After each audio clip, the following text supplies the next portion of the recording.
there. Now to another harrowing case involving police. Exactly 2 months ago, a speeding driver slammed into a Montgomery County police sergeant. Prosecutors say the driver intentionally hit Sergeant Patrick Kepp while driving more than 100 miles per hour. Well, now that driver is facing attempted murder charges. And as for Sergeant Kepp, he is learning to live without his legs. They had to be amputated. Tonight, he sits down and talks with our Casey Nolan at Walter Reed National Military Medical Center, where he's on the road to recovery.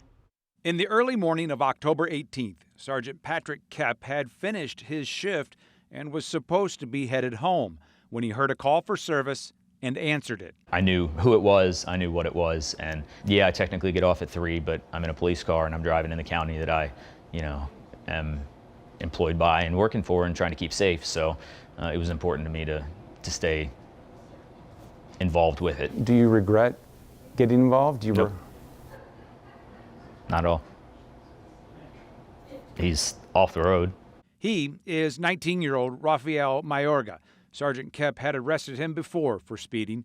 This night, prosecutors say Mayorga was speeding, driving recklessly, and intentionally hit Sergeant Kepp as he stood on the side of the road trying to deploy a spike strip to stop him. Police say Mayorga was driving more than 100 miles per hour when he hit Sergeant Kepp. When I came to final arrest, I actually ended up sitting up on the side of the roadway. And I looked down and reached down with my hand and saw that there was, lots of blood on my hand.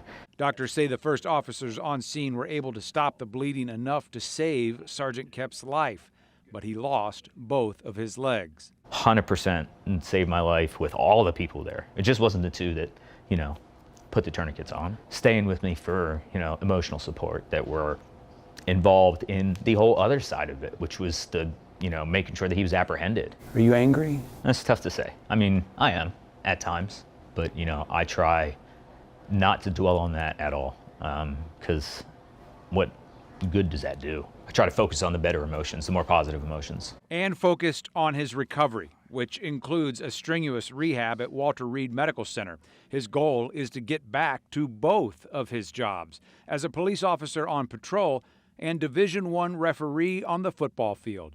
Sergeant Kepp says part of what makes that possible is the support he has from close friends and family and even complete strangers. I had someone, as I was taking the last elevator up here this morning, look at me and say, "Are you the police officer?" And I said, "Yes." And she said, "Thank you so much. I pray for you every day."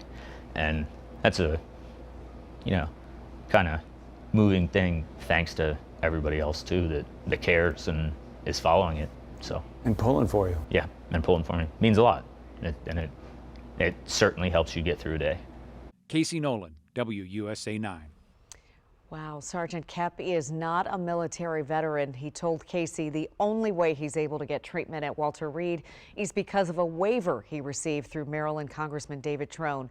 We're told Congressman Trone actually reached out to Sergeant Kepp's family to start that process on the very night he was hit. And we are wishing him well.